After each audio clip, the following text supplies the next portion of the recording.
Paul was the other person. ಹಾಗೆ ನಾವು ನೋಡ್ತೀವಿ ಪೌಲನು ಇತರ ವ್ಯಕ್ತಿ, ಇನ್ನೊಬ್ಬ ವ್ಯಕ್ತಿ. So was Paul greater than John the Baptist? ಹಾಗಿದ್ರೆ ಪೌಲನು ಸ್ನಾನಿಕನಾದ ಯೋಹನನಿಗಿಂತ ಉತ್ತಮನಾ? Because he was under the new covenant under Jesus, he was greater. ಆತನು ಹೊಸ ಒಡಂಬಡಿಕೆಯಲ್ಲಿ ಯೇಸು ಸ್ವಾಮಿಯ ಕೆಳಗೆ ಇದ್ದಿದ್ರಿಂದ ಆತನು ಉತ್ತಮನು. Because he was bold enough to say, follow me. ಯಾಕೆಂದ್ರೆ ಅವನು ಧೈರ್ಯವಾಗಿ ನನ್ನನ್ನು ಹಿಂಬಾಲಿಸಿ ಅಂತ ಹೇಳಿದನು. See 1 Corinthians 11 and verse 1.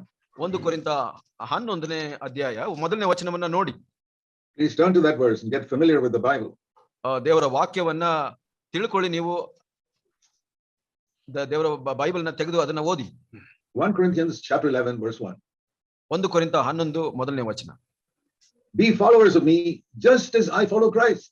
ನಾನು ಕ್ರಿಸ್ತನನ್ನು ಅನುಸರಿಸುವಂತೆಯೇ ನೀವು ನನ್ನನ್ನು ಅನುಸರಿಸುವವರಾಗಿರಿ. Jesus said, follow me. ಯೇಸು ಸ್ವಾಮಿ ಹೇಳಿದ್ರು ನನ್ನನ್ನು ಹಿಂಬಾಲಿಸಿ.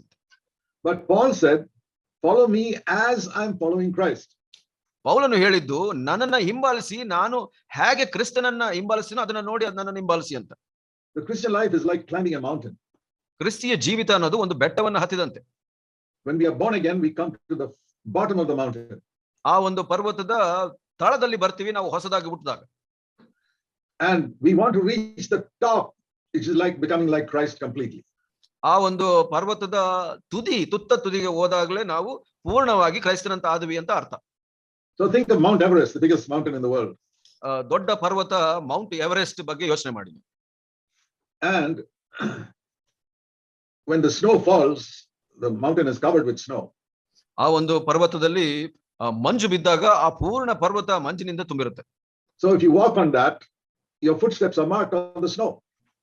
ಅದರ ಮೇಲೆ ನೀವು ನಡ್ಕೊಂಡು ಹೋದಾಗ ನಿಮ್ಮ ಹೆಜ್ಜೆಯ ಗುರುತು ಅದರ ಮೇಲೆ ಬರುತ್ತೆ. So Jesus walked all the way and he completed his earthly journey, went up to heaven. ಯೇಸು ಸ್ವಾಮಿ ಈ ಜೀವಿತದಲ್ಲಿ ಈ ಪ್ರಪಂಚದಲ್ಲಿ ಜೀವಿಸಿದಾಗ ಅವರು ಅದನ್ನ ಹತ್ತಿ ಅದನ್ನ ತುದಿಗೆ ಹೋಗಿ ತನ್ನ ಜೀವಿತದ ಕೊನೆಯನ್ನು ಮುಗಿಸಿದರು. You see his footsteps all along this mountain, which means he was tempted in every temptation we were tempted with and he overcame. ಅದರ ಅರ್ಥ ಏನಂದ್ರೆ ಆ ಪರ್ವತದ ಮೇಲೆ ಹತ್ತುವಾಗ ಅದರ ಮೇಲೆ ಹೆಜ್ಜೆ ಗುರುತನ್ನ ಬಿಟ್ಟು ಹೋಗಿದ್ದಾರೆ. ಅದರ ಅರ್ಥ ಏನಂದ್ರೆ ನಮ್ಮ ಹಾಗೆ ಪ್ರತಿಯೊಂದು ವಿಷಯದಲ್ಲೂ ಶೋಧಿಸಲ್ಪಟ್ಟನು ಅಂತ. He never slipped and fell even once, just overcame till he reached the top. ಒಂದು ಸಲ ಕೂಡ ಅವರು ಜಾರಿ ಬೀಳಲಿಲ್ಲ. ಪ್ರತಿ ಕ್ಷಣದಲ್ಲೂ ಅವರು ಜಯಗಳಿಸುತ್ತಾ ಮುಂದೆ ಹೋದರು. Sometimes when you go through some very severe temptation, you wonder, was he tempted like this? ನೀವು ಕೆಲವು ಬಹಳ ಅತಿಯಾದ ಒಂದು ಶೋಧನೆ ಅಥವಾ ಹಿಂಸೆಗೆ ಒಳಗಾದಾಗ ಯೇಸು ಸ್ವಾಮಿ ಹೀಗೆ ಶೋಧನೆಗೆ ಒಳಗಾದ್ರ ಅಂತ ಸಂಶಯ ಬರುತ್ತೆ. Then remember this verse, Hebrews 4:15. ಆ ಸಮಯದಲ್ಲಿ ನೀವು ಈ ವಚನವನ್ನ ನೆನಪಿನಲ್ಲಿ ಇಟ್ಕೊಳ್ಳಿ. ಇಬ್ರಿಯ 4:15. I read this verse for 16 years before I understood it. ಈ ವಚನವನ್ನು ಅರ್ಥ ಮಾಡ್ಕೊಳ್ಳಕ್ಕೆ ಸುಮಾರು ಒಂದು 16 ವರ್ಷಗಳಾಯ್ತು. Then I understood Hebrews 4 verse 15 and 16. ನಂತರ ನನಗೆ ಅರ್ಥ ಆಯಿತು ಇಬ್ರಿಯ 4ನೇ ಅಧ್ಯಾಯ 15 ಮತ್ತು 16ನೇ ವಚನ. It's not that I suddenly became intelligent after 16 years of being a Christian. 14 ವರ್ಷ ಕ್ರೈಸ್ತನಾದ ನಂತರ ಬುದ್ಧಿವಂತನಾಗ್ಬಿಟ್ಟೆ ಅಂತ ಹೇಳೋದಿಲ್ಲ. Now I understood that word in my mind for 16 years. ಆ 16 ವರ್ಷಗಳು ಆ ವಚನ ನನ್ನ ಬುದ್ಧಿಯಲ್ಲಿ ತಿಳ್ಕೊಂಡಿದ್ದೆ. But I never could overcome sin. ಆದ್ರೆ ನಾನು ಪಾಪವನ್ನ ಜಯಗಳಿಸಲಿಕ್ಕೆ ಸಾಧ್ಯವಾಗಿರಲಿಲ್ಲ. But one day I got revelation in my heart through the Holy Spirit on that verse. ಆ ವಚನದ ಮೇಲೆ ಪವಿತ್ರಾತ್ಮನ ಮುಖಾಂತರ ನನ್ನ ಹೃದಯದಲ್ಲಿ ಆ ಒಂದು ಪ್ರಕಟಣೆ ಸಿಕ್ತು ನನಗೆ. Then I got victory over sin. ನಂತರ ಪಾಪದ ಮೇಲೆ ಜಯವನ್ನು ಹೊಂದಿದೆ. This was the main truth that brought me to a life of victory. ಈ ಒಂದು ಸತ್ಯ ನನಗೆ ಆ ಜಯ ಜೀವಿತದ ಸತ್ಯವನ್ನು ತಿಳಿಸಿತು. Our subject is following Jesus wholeheartedly. ನಮ್ಮ ವಿಷಯ ಏನಂದ್ರೆ ಯೇಸು ಕ್ರಿಸ್ತನನ್ನು ಪೂರ್ಣ ಹೃದಯದಿಂದ ಹಿಂಬಾಲಿಸುವಂತ. And here is where we must follow him wholeheartedly. ಈ ಒಂದು ವಿಷಯದಲ್ಲಿ ನಾವು ಯೇಸು ಸ್ವಾಮಿಯನ್ನ ಪೂರ್ಣ ಹೃದಯದಿಂದ ಹಿಂಬಾಲಿಸಬೇಕು. In the way we face every temptation. ನಾವು ಎಲ್ಲಾ ಎದುರಿಸುವಂತ ಶೋಧನೆಗಳಲ್ಲಿ we are tempted in our heart by so many things. ನಮ್ಮ ಹೃದಯದಲ್ಲಿ ಬಹಳಷ್ಟು ವಿಷಯಗಳಲ್ಲಿ ನಾವು ಶೋಧನೆಗೆ ಒಳಗಾಗ್ತೀವಿ. We are tempted by what we see. ನಾವು ಏನ್ ನೋಡ್ತೀವಿ ಅದರಿಂದ ಶೋಧನೆಗೆ ಒಳಗಾಗ್ತೀವಿ. We are tempted by the thoughts that come to our mind. ನಮ್ಮ ಮನಸ್ಸಿಗೆ ಬರುವಂತ ವಿಷಯಗಳಿಂದ ಶೋಧನೆಗೆ ಒಳಗಾಗ್ತೀವಿ. We are tempted by people who irritate us. ನಮಗೆ ಯಾರೋ ಜನರು ಕೆರಳಿಸುವುದರ ಮುಖಾಂತರ ಶೋಧನೆಗೆ ಒಳಗಾಗ್ತೀವಿ. Husbands are tempted by the way their wives behave. ಗಂಡಂದಿರು ಹೆಂಡತಿಯರು ನಡ್ಕೊಳ್ಳೋ ರೀತಿಯಿಂದ ಕೆರಳಿಸಲ್ಪಡ್ತಾರೆ. And wives are tempted by the way their husbands behave.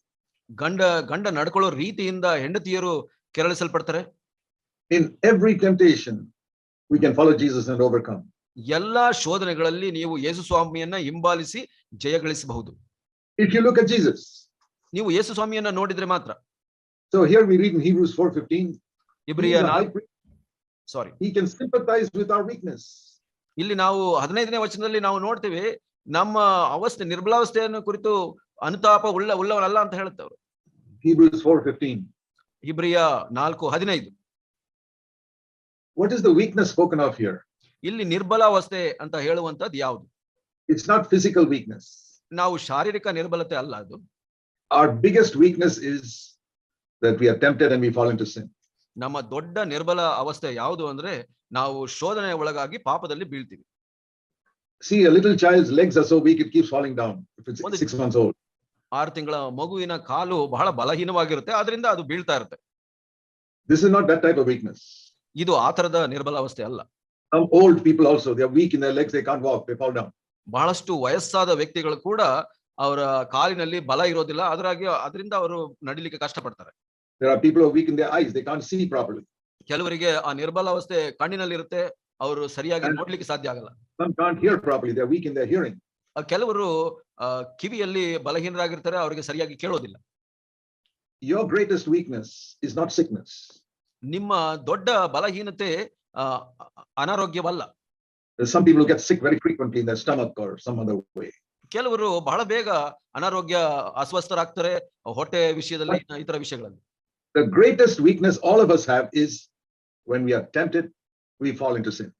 ನಮಗೆಲ್ಲರಿಗೂ ಇರುವಂತ ಹೆಚ್ಚಿನ ಮಹದಾದ ನಿರ್ಬಲಾವಸ್ಥೆ ಯಾವುದು ಅಂದ್ರೆ ನಾವು ಶೋಧನೆಯಲ್ಲಿ ಬಿದ್ದು ಹೋಗ್ತೀವಿ. Just like if you've got some strong physical weakness, you'll go to a doctor. ನೀವು ಹೀಗೆ ನಿಮಗೆ ಬಹಳವಾಗಿ ಅಸ್ವಸ್ಥರಾದ್ರೆ, ನೀವು ಅನಾರೋಗ್ಯ ಹೊಂದಿದ್ರೆ ಡಾಕ್ಟರ್ ಹತ್ರ, ವೈದ್ಯರ ಹತ್ರ ಹೋಗ್ತೀರಾ. None of us like to be weak. ನಾವು ಯಾರು ಬಲಹೀನರಾಗಿ ಇರ್ಲಿಕ್ಕೆ ಇಷ್ಟಪಡೋದಿಲ್ಲ. We don't want to be weak in our eyesight or our hearing or our walking. ನಾವು ನಡೆಯೋ ವಿಷಯದಲ್ಲಾಗ್ಲಿ, ಕಣ್ಣಿನಲ್ಲಾಗ್ಲಿ, ಕಿವಿಯಲ್ಲಾಗ್ಲಿ ಯಾವುದರಲ್ಲೂ ನಿರ್ಬಲರಾಗ್ಲಿಕ್ಕೆ ಇಷ್ಟಪಡೋದಿಲ್ಲ. But those are all very small weaknesses compared to the fact that we fall in sin. ಅದು ಎಲ್ಲ ಪಾಪಕ್ಕೆ ಹೋಲಿಸಿ ನೋಡಿದ್ರೆ ಬಹಳ ಸಣ್ಣ ಬಲಹೀನತೆಗಳು. We don't understand that because we are like spiritual babies. ಯಾಕೆ ನಮಗೆ ಅರ್ಥ ಆಗೋದಿಲ್ಲ ಅಂದ್ರು, ನಾವು ಈ ಆತ್ಮಿಕ ವಿಷಯದಲ್ಲಿ ಕೂಸುಗಳಾಗಿದ್ದೇವೆ. See, a small baby, 6 months old, is so foolish that it will even put mud into its mouth. 6 ತಿಂಗಳ ಮಗುವನ್ನ ನೋಡಿದ್ರೆ ಅದು ಎಷ್ಟು ಮೂರ್ಖತೆಯಿಂದ ಹೊಂದಿರುತ್ತೆ ಅಂದ್ರೆ, ಅದು ಕೈಯಲ್ಲಿ ಸಿಕ್ಕ ಮಣ್ಣು ಕೂಡ ಬಾಯಿನಲ್ಲಿ ಹಾಕೊಳ್ಳುತ್ತೆ. It will put a sharp knife into its mouth. ಒಂದು ಚೂರಿಯನ್ನು ಕೂಡ, ಹರಿತವಾದ ಚೂರಿಯನ್ನು ಕೂಡ ಬಾಯಲ್ಲಿ ಹಾಕೊಳ್ಳುತ್ತದೆ. Because it's so ignorant. ಯಾಕೆ ಅಂದ್ರೆ ಅದಕ್ಕೆ ಅರಿವಿಲ್ಲ. And that is how foolish we are in relation to sin. ನಾವು ಪಾಪದ ವಿಷಯದಲ್ಲಿ ಕೂಡ ಹಾಗೆ ಆಗಿದ್ದೀವಿ. We allow all types of sins to come into our mind. ನಮ್ಮ ಮನಸ್ಸಿಗೆ ಎಲ್ಲಾ ತರದ ಪಾಪ ಬರ್ಲಿಕ್ಕೆ ನಾವು ಅನುಮತಿಸ್ತೀವಿ. That is 1,000 times worse than a baby putting mud into its mouth. ಒಂದು ಮಗು ಬಾಯಲ್ಲಿ ಮಣ್ಣು ಹಾಕೊಳ್ಳೋದಕ್ಕಿಂತ ಸಾವಿರ ಪಟ್ಟು ಇದು ಗಂಭೀರವಾದದ್ದು. You are all grown up people, you don't put mud into your mouth. ನೀವೆಲ್ಲ ಬೆಳೆದಂತವರು, ನೀವು ಆ ಮಣ್ಣನ್ನ ಬಾಯಿನಲ್ಲಿ ಹಾಕೋದಿಲ್ಲ. But you allow something worse than that to come into your mind. ಆದ್ರೆ ನೀವು ಅದಕ್ಕಿಂತ ಕೀಳಾಗಿರುವಂತದ್ದು ನಿಮ್ಮ ಮನಸ್ಸಿಗೆ ಬರ್ಲಿಕ್ಕೆ ಅನುಮತಿಸ್ತೀರ. A dirty sexual thought. ಯಾವುದೋ ಒಂದು ಅಶ್ಲೀಲ ಲೈಂಗಿಕ ವಿಷಯ ನಿಮ್ಮ ಮನಸ್ಸಿನಲ್ಲಿ ಬರ್ಲಿಕ್ಕೆ ಬಿಡ್ತೀರ. Or some bitterness against somebody else. ಇಲ್ಲ ಅಂದ್ರೆ ಯಾರ ಬಗ್ಗೆನೋ ಒಂದು ಕೆಟ್ಟ ಮನೋಭಾವ. Even sometimes your own family members. ಕೆಲವು ಸಲ ನಿಮ್ಮ ಕುಟುಂಬದವರ ವಿಷಯದಲ್ಲೇ. That is like worse than putting mud into your mouth. ಅದು ಒಂದು ನಿಮ್ಮ ಬಾಯಿನಲ್ಲಿ ಮಣ್ಣು ಹಾಕೊಳ್ಳೋದಕ್ಕಿಂತ ಕೀಳಾದದ್ದು. Hatred is worse than mud. ನೀವು ಹಾಗೆ ಮಾಡುವಂತದ್ದು ಅದು ಮಣ್ಣನ್ನ ಬಾಯ ಹಾಕೊಳ್ಳೋದಕ್ಕಿಂತ ಗಂಭೀರವಾದದ್ದು.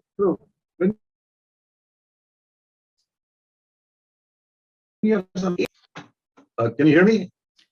There was a lag, brother. Can you please repeat? Yeah. If there's hatred or bitterness against somebody in my mind. ನನಗೆ ಯಾರ ಬಗ್ಗೆನೋ ಕಹಿ ಭಾವನೆ ಅಥವಾ ಕೋಪ ಇದ್ರೆ ನನ್ನ ಮನಸ್ಸಿನಲ್ಲಿ, that is like putting mud into your mouth. ಅದು ಯಾವುದಕ್ಕೆ ಹೋಲಿಸಬಹುದು ಅಂದ್ರೆ ನಿಮ್ಮ ಬಾಯಲ್ಲಿ ಮಣ್ಣು ಹಾಕೊಳ್ಳೋದಕ್ಕೆ ಹೋಲಿಸಬಹುದು. Please remember that all your life. ದಯವಿಟ್ಟು ನಿಮ್ಮ ಪೂರ್ಣ ಜೀವಿತಾವಧಿಯಲ್ಲಿ ಇದನ್ನ ನೆನಪಿಟ್ಕೊಳ್ಳಿ.